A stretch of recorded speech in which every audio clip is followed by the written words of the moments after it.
Hello IDS members. So today's lecture that you're going to watch was at our staff meeting this morning, and I think that you're going to find it pretty entertaining.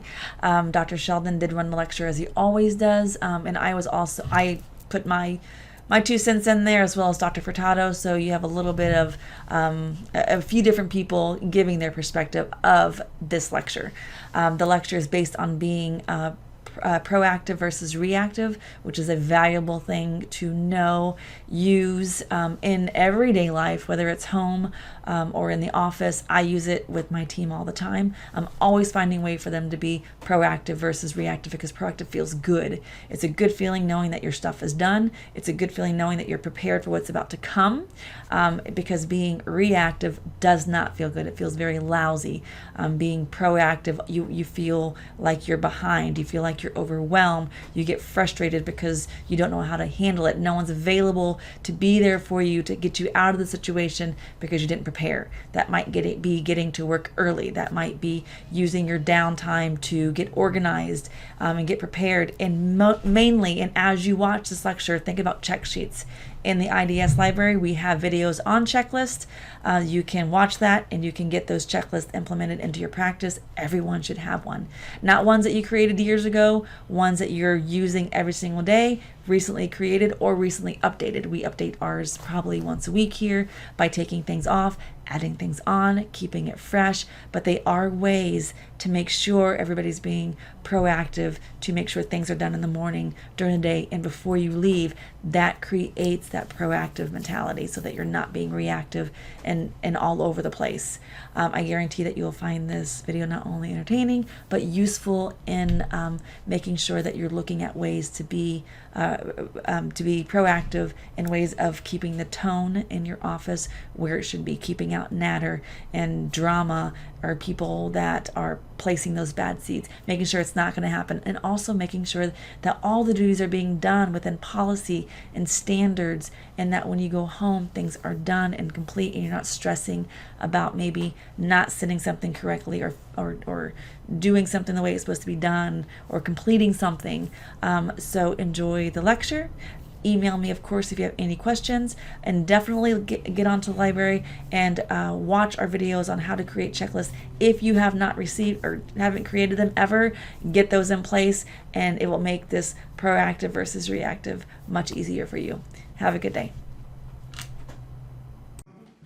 We on? Yeah, good. All right, good.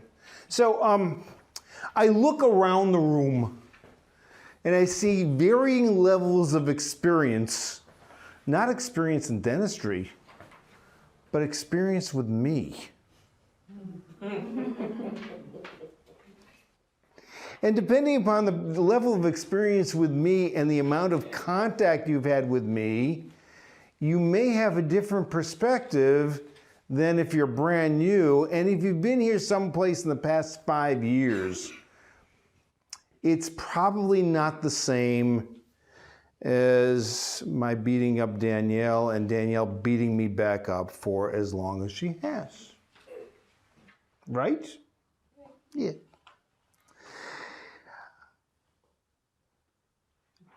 Notice the Happy Bosses Day to the ringleaders of our dysfunctional but functional circus. There are times when I reach the stage of dysfunction myself, or I experience dysfunction that I'm called upon to lecture. Now, I lecture a lot anyway, you know I like to do that, but there are times when we've reached a critical phase. And when we reach that critical phase, we tend to blame it on, well, she left and therefore blah, blah, blah, blah, blah. How many people have said, well, she left, and therefore blah, blah, blah, blah, blah? I see no hands being raised whatsoever. Now, the good part about she left and blah, blah, blah, blah, blah is that everybody pulled in the direction to fill that hole and then move back in the direction they needed to in order to be able to do their job. And to that degree, we've done okay. But during that time, that hole got larger and larger and larger, and last week it was at its largest. Jennifer's gone, Jill's gone, Laura's gone. Courtney's gone. Courtney's gone.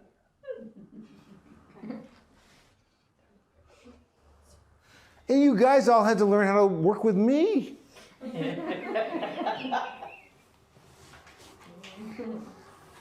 Katie, who I love, got to work with me. But it wasn't the same as my working with Jill. It wasn't. Katie came up to me. Should I tell a secret? Sure. Katie came up to me this morning and said, "How can I do better?" Isn't that neat? Is that really good? So Katie and Ashley are working with me and trying to do the things that they need to do in order to be able to make things work. Can we get the air conditioning on? I thought I turned it on, but... Speaking of working. And the only reason we did as well as we did, well, there's two reasons. Number one, the dedication of the people here. The second thing is that there are lists for every single thing that we do. And when we follow the lists, we go to the functional, not the dysfunctional that's on that sign. And when we don't go according to the lists, or if we don't have a list, then we're dysfunctional. And so today's talk is about lists and the importance of lists. I'm going to tell you the dishwasher story. Dishwasher had nothing to do with any of you. Here's the story. And I want you to think of this story, and I want you to see how you can apply it to your life. Here, home, it's all applicable. We've had this dishwasher for somewhere between 5 and 7 years. Eleanor say we only got it last year, but whatever it is, we've had this dishwasher for some shortened period of time. A dishwasher is supposed to last at least 10 years. I know we've had it for less than 10 years. She calls the repair person. The repair person, what happens is I cannot start the dishwasher. Now the first thing, if you know our marital relationship, is it couldn't be the dishwasher, it has to be me.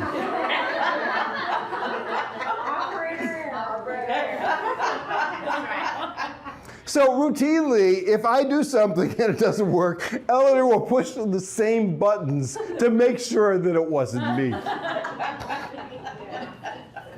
You see the value of a graduate education. Well, it turned out she couldn't do it either. By the way, we have a double dish drawer type of thing. Dish drawers are really good, particularly when you get to my age. When you're seeing, I have a physical therapist appointment at 1:45 today. You know, there are things that happen. The body deteriorates. And so I don't have to bend down like this. Look, I was able to do that. I only have to bend down like this. And we use the top drawer, and the bottom drawer is for reserve. So the top drawer wasn't working. Now I have to bend down and do the bottom drawer. I did the bottom drawer. I started the machine, and the thing exploded, okay? So there was all sorts of lights went off and all sorts of stuff. We took the power off, and we called the guy, the repair guy. And the repair guy says, all right, I'll replace the transformer, but really the problem was, which made Eleanor so happy, I put too much soap in the soap dispenser. And so he accused me of making the entire transformer go bad, even though I've been putting the same soap in the same dispenser. And we've had 2 of these dishwashers exactly the same way. It was my fault.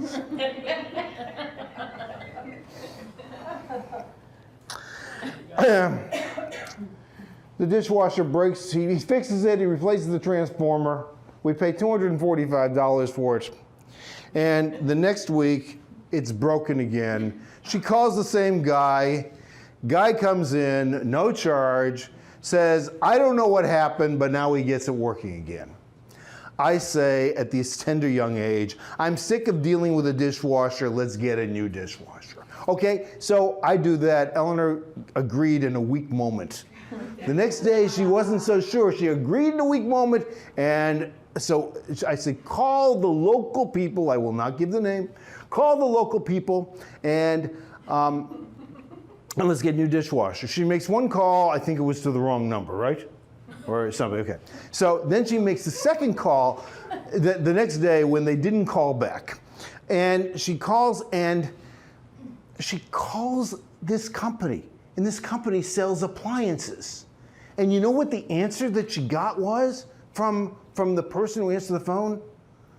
The salesmen are all moving appliances in different parts of the floor, and the salesman can't talk to you now.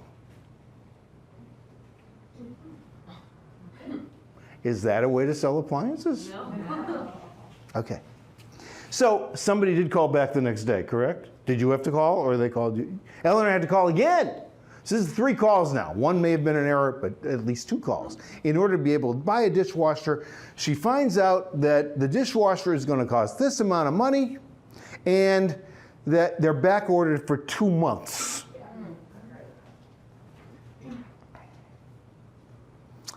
I look online, I find a place that has it right away. It's being delivered from New Jersey or something like that. It's cheaper, it includes installation. Okay, so now we get the dishwasher in 2 weeks rather than 2 months. They call and they make the appointment for delivery for this coming Thursday, somewhere between 11 o'clock and 3 o'clock, 11 a.m. to 3 p.m. Well, I have a physical therapy appointment at 1 o'clock. I have a doctor's appointment at 11 o'clock, and Ellen is playing tennis. So I'm responsible. Obviously, it was my decision to get the dishwasher, so I have to make that. So I move my appointments. So I moved my doctor's appointment for 2 weeks from now. I moved my physical therapy appointment down to 3 o'clock so I can be there for the window.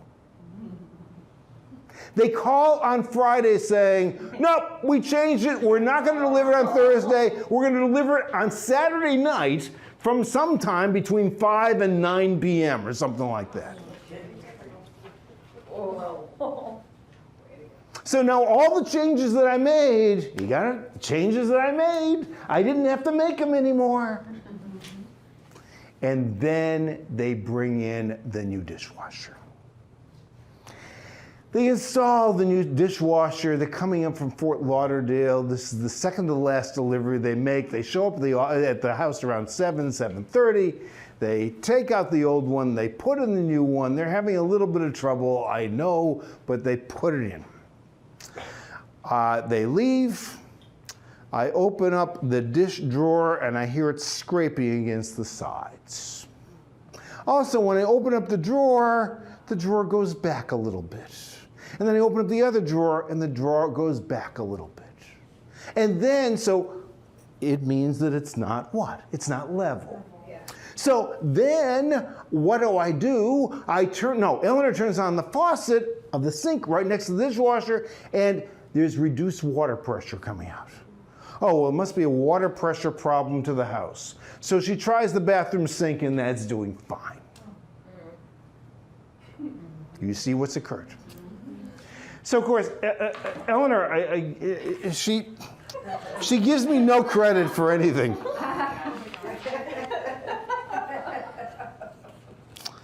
So this morning I look at the installation instructions. For some reason, I've learned how to do periodontal surgery, although not as well as Michelle. I've learned to be a leader in my field, but for some reason, I can't read installation instructions. Is it in English? There's Spanish and Chinese on the side, someplace, okay? But or some other language. Would you prefer? I know you prefer Spanish, Courtney. Yes, all right, okay. So I see over here, step number 3, level the dishwasher by carefully tipping it onto a protected surface. By the way, the floor was a little bit marred. I had to clean it up. I thought it was damaged to the floor. It was actually sticky stuff was on the floor. Eleanor doesn't know about that until today. Rotate each leg anti-clockwise to increase the height. Anti-clockwise. Yeah, Anti-clockwise. Well, Counterclockwise, but understand this dishwasher was made in New Zealand. So they say anti-clockwise. Does that mean that it's actually clockwise because it's in the other? No. Actually, I don't know what it means. I was born in Springfield, Massachusetts. I don't know. Okay, rotate each leg anti-clockwise to increase the height and clockwise to decrease. Stand upright when complete. I am assuming you stand the dishwasher upright, not the person who's installing it upright. Minor adjustments can be made by lightly tilting the product and rotating each leg as desired. That's step number 3.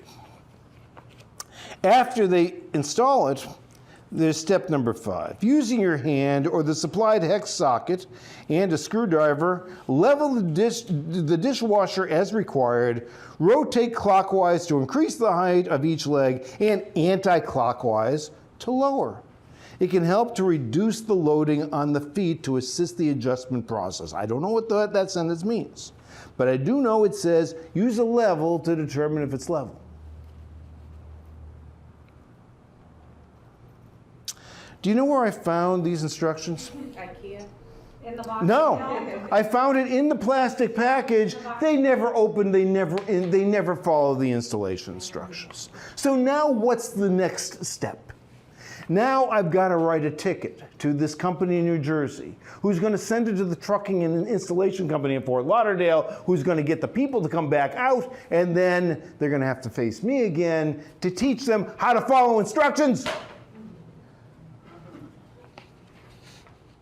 There's a reason we create lists. And when we have lists, we do the thinking steps once, and then all we do is follow the list. And you know, if we change things a little bit, and there's something we ought to change, Jill and Laura, you know, because how many times do I ask for articulating paper and shim stock? More than half the time, that should be on the list, okay? Otherwise, we're going through these thinking steps, okay? On the list, we check occlusion as well. So that should be a 29-step process, no longer a 27-step process. And once it's on the list, we do it, and we do it well every single time. When we think we know, but when we don't know, that's when I would do what would be called in the scientific literature as a half-assed examination. I don't do half-assed examinations. And the only reason I don't do half-assed examination is because I follow the list. Because if I had to think of it each time, I'd forget some steps. And so if you have a list, the idea is follow the list. And when you find out, when you follow the list, that list may not accurately reflect the job because you've decided to add something to the list that made things better for you, make a new list. And that's how we become a well-oiled machine. Now we have lists that we have when we walk in the door to closing out the office at the end of the day. And sometimes we don't follow those lists, do we? And sometimes we let other people who forget their lists to, how should we say it, tie up our time.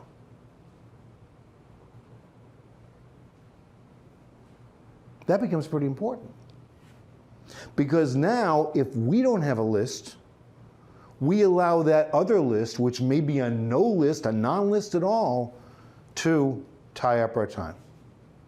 And then the beginning of the day doesn't work out nearly as well as the beginning of the day should work out because we haven't done our initial preparation to be able to see patients efficiently at 8 o'clock. And so if we're here early and instead of following our lists, we tie up our time doing something else, then from 8 o'clock to 8:30, while patients are here, we're catching up from what we should have been doing from 7:30 to 8. You with me? Yeah. And that takes a well-oiled machine and makes it pretty squeaky. And when it makes it pretty squeaky, then the problems that each of us have on our list that we're not following, that haven't been turned over to us to help you solve the problem, because there's sometimes when it takes the onus to solve the problem, then it becomes it's never been handled, and if it's never been handled, either it falls on us as emergencies, or patients get mad and they say, I'm not going to come to this office anymore because it's not the well-oiled machine that we thought that's advertised. We're going into a down economy now. I don't care who's talking. Everybody's saying we're in a down economy. The practices that are going to fail are the practices that don't have their lists. Or the practices that are going to fail are the practices that aren't going by their lists. The practices that are going to succeed are the practices that are going to be the well-oiled machines, because even though there's a down economy, there's certain people who are willing to spend money on dentistry during the down economy. And they have lots of people to pick for procedures that they think are the same as the procedures we do. People are willing to come here only if we live up to the performance that we say we can deliver. And I'm really good with PR, and I'm really good with advertising. You know, I know that. You guys know it too. But the PR carries us only so far. It says, hey, they're the best, but if we don't prove it, then we're no longer the best. And that PR gets out too.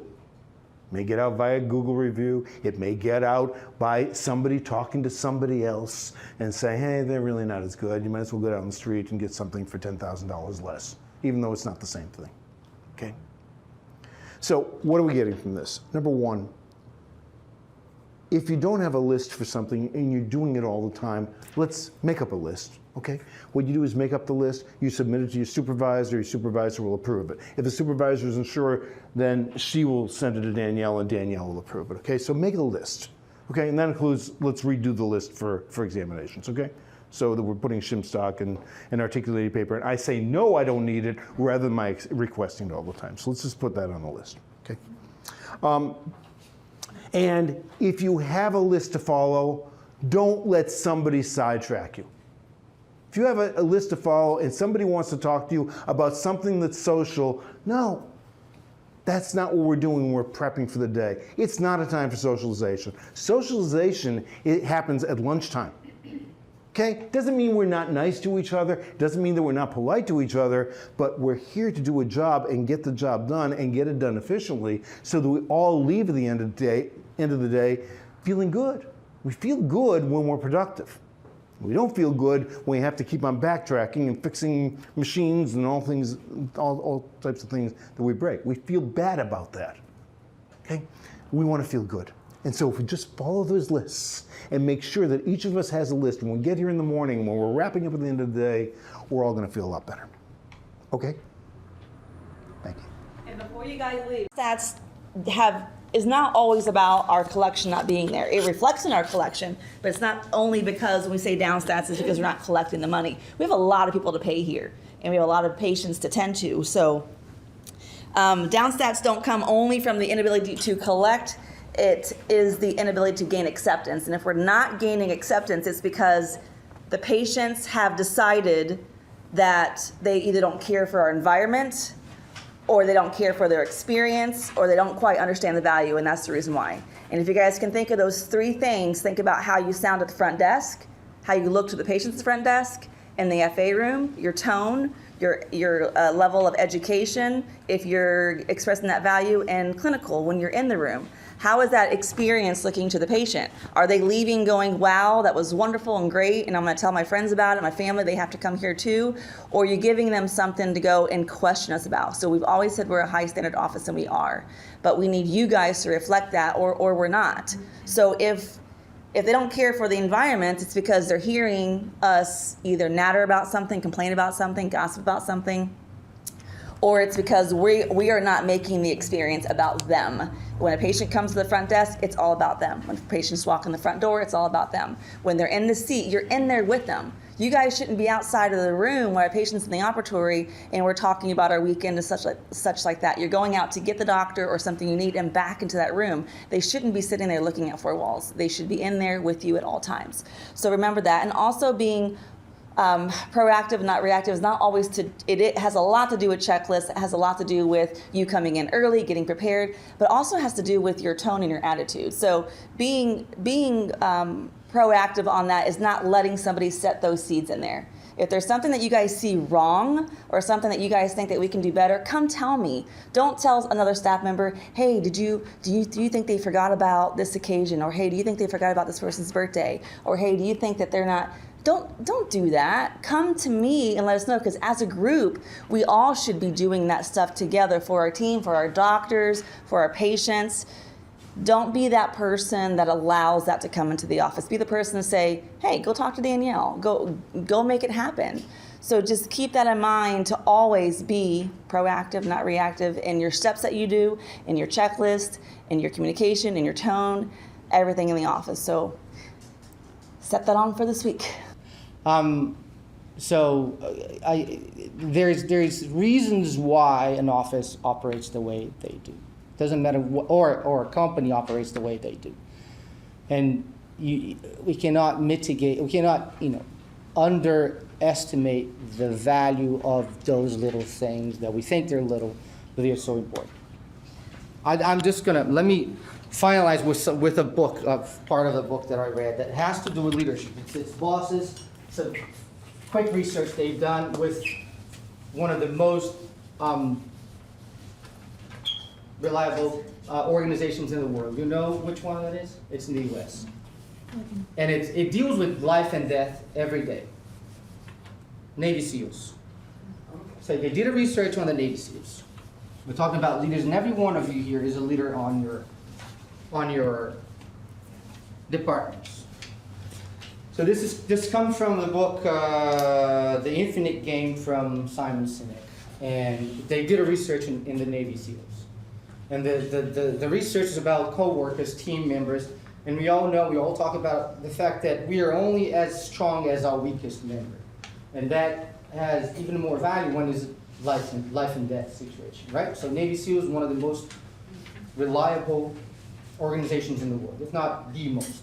So they did a research and they look at team members they look at skill versus trust. So who was the best team member according to the Navy SEALs themselves? So they separated that into high skill, low trust, right? This is a no. Low skill, low trust. High trust. And high skill, right? Low skill. Low skill. Oh, this is high skill. Right. High skill. And high trust. Low skill. Make sense? Mm-hmm. Who do you think they thought was, if you asked a SEAL, a Navy SEAL, was the best team member? High trust, high skill. High trust, high skill? Yes. Or high trust, low skill. So this was the best? Yes. Okay, anybody else? High trust, High low trust, skill. low skill. They found out that the most toxic leader was this one. Someone you can't trust. Yeah. Doesn't matter how skillful they are. They would take a low skill, high trust over this every day. Yeah. Every day.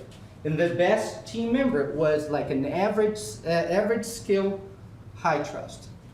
Which makes you think trust is more valuable than skill. We Yes. see that every day in the office. We get people that are cross-trained. We get people that never had. We get people from Publix. We get people from Walmart. We get people from everywhere.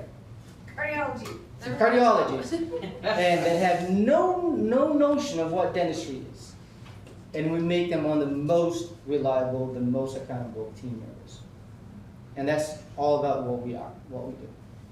So this is just a proof of that. We see that every day. Yes. So I just wanted to give you two examples of real life examples of what experience is. My experience with the service I had, and this is a proof of what we do.